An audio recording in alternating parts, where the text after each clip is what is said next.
안녕하세요. 꿀정이 성역 공부의 임민순 목사 임관영 목사입니다. 반갑습니다. 성도님들 한 주간 잘 지내셨죠? 오늘은 꿀성이 성역 공부 43회차에 해당하는 해설 방송입니다. 잘 지내셨나요, 목사님? 네, 아주 잘 지냈습니다. 오늘 말씀도 기대가 됩니다. 네. 오늘 어떤 말씀을 나누게 되나요? 네, 오늘은 열왕기하 5장에 나오는 나아만 장군의 이야기를 함께 나누도록 하겠습니다. 오, 나아만 장군. 나아만 장군 어느 나라? 나아만 장군은 아람의 군대 장관이었죠. 아람의 군대 장관. 네, 성경에 의하면 아주 크고 존귀한 자라고 말씀하고 있습니다. 네. 지금 상황은 아람과 북이스라엘이 전쟁 중에 있던 상황이었는데요. 아람하고 북이스라엘이. 네네. 그 와중에 이스라엘의 어린 소녀 하나가 사로잡혔고 마침 나아만의 집에서 수종을 들기 시작했습니다. 나아만이 크고 존귀한 자이긴 했지만 한 가지 큰 문제가 있었는데요. 알죠. 무엇이죠? 나병에 걸린 거죠. 네네. 다른 것은 다 완벽했지만 그가 한 가지 큰 문제, 나병을 가지고 있었다는 것입니다. 네, 그러던 중에 이스라엘에서부터 잡혀온 소녀에게 엘리사에 관한 이야기를 듣게 되는 것이죠. 엘리사에게 찾아가면 나병을 고칠 수 있다고 희망을 갖게 된 것입니다. 그래서 나아만은 아람 왕에게 찾아가서 엘리사를 만나러 가게 해달라고 요청을 합니다. 오, 요청을 들어주시나요? 네네. 아람 왕은 이스라엘 왕에게 나아만의 병을 고쳐달라는 편지와 함께 은 10달란트, 금 6,000개와 의복 10벌을 보내게 됩니다. 나아만 장군이 굉장히 신뢰받던 사람이었나 봐요. 네, 대단한 사람이었던 거죠. 이스라엘의 왕은 그 편지를 받아보고 깜짝 놀랄 수밖에 없었습니다. 성경에 의하면 왕이 그 편지를 받은 후에 자신의 옷을 찢으며 내가 어찌 병을 고치겠느냐, 이것은 분명히 아람 왕이 시비를 걸기 위함이다, 전쟁을 하기 위함이다라고 오해하게 되는 것이죠. 오해할 수도 있을 것 같아요. 네. 자, 드디어 나아만은 말들과 병거를 이끌고 엘리사의 집에 도착하게 됩니다. 그 뒤의 이야기는 잘 아시는 것처럼 엘리사가 나아만을 환대하지 아니하고 푸대접했죠. 그리고 종에게 시켰죠. 요단강에 가서 7번 몸을 좀 담갔다 가라. 그렇죠. 굉장히 무시했던 거죠. 네. 나아만의 입장에서는 엘리사가 직접 나와서 큰 소리로 기도하며 자신의 병을 고쳐줄 거라고 생각했는데 종에게 시켜서 저 요단강에 가서 몸을 씻으라고 하니 굉장히 기분이 상했던 모양입니다. 왕에게서 허락을 받고 친서까지 써가지고서 군대를 이끌고 왔는데 푸대접을 당하는 네, 맞죠. 싫을 것 같아요. 네. 화가 난 나아만은 돌아가려고 합니다. 그때 나아만의 종들은 더 큰 일을 시켰어도 그 말에 따랐을 텐데 몸 씻는 것이 뭐 큰 어려운 것이냐 하며 나아만을 설득하게 되죠. 장군님 가시죠. 네. 여기까지 왔는데요. 네, 그렇죠. 몸을 한번 좀 담궈 보시죠.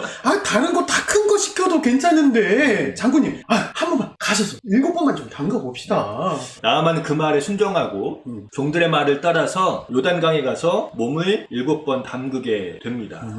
그랬더니 그 살결이 어린아이의 살결과 같이 회복되어 깨끗하게 되었다고 말하고 있는 것이죠.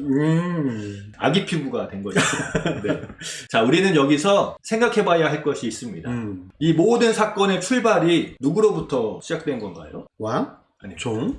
성경에는 이름도 나오지 않고 그저 아람의 군대에 사로잡혀간 어린 소녀를 통해서였습니다.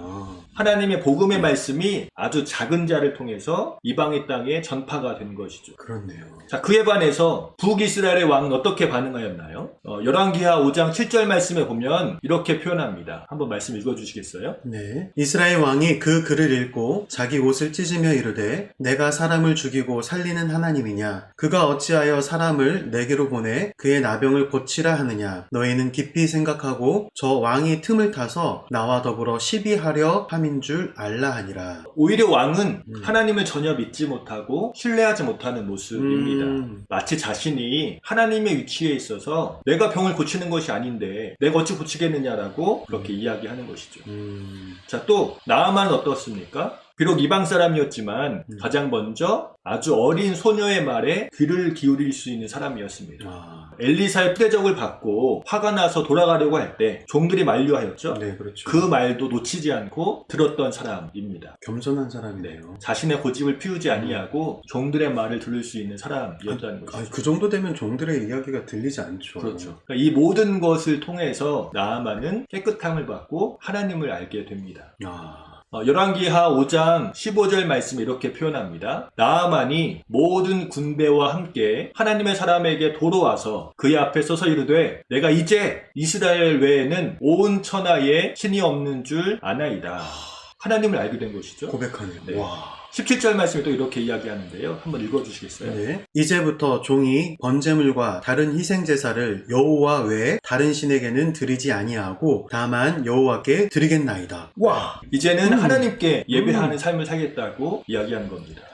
순종하지 않은 이스라엘 백성들, 또 이스라엘의 왕, 그러나 순종했던 이방의 사람 나아만 장군, 그것을 통해서 하나님의 은혜가 이미 이방을 향해 나가고 있음을 알 수 있고요. 그 모든 것이 작은 어린 소녀였던 그 한 사람의 말을 통해서 시작된 것임을 우리는 늘 기억해야만 합니다. 와. 그러면 제가 제 주변에 있는 곳에서 아주 작게 했던 그 이야기가 분명히 복음의 이야기가 될 수 있다는 네. 거네요. 그럼 말도 항상 조심해야 되고 하나님의 복음을 잘 전할 수 있는 사랑의 말, 기쁨의 말을 해야겠군요. 우리가 믿지 않은 사람들에게 사소하게 던지는 이야기, 하는 이야기들이 하나님께서 그 말을 통해서 역사하시고 하나님의 나라가 확장되는 것이죠. 와, 오늘 말씀 너무 감사합니다. 성도님들, 우리가 하는 아주 작은 순종을 통해서 하나님의 역사가 나타나는 줄 믿습니다. 우리 삶 가운데서 옆에 있는 지체들에게 아름다운 말, 기쁨의 말, 하나님의 사랑의 말을 전하는 목사님 사랑합니다.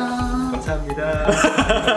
이렇게 복음을 전하며 살아가시는 성도님들 되시기를 예수님의 이름으로 축복합니다. 축복합니다. 오늘은 여기까지입니다. 그럼 다음 주에 다시 만나요.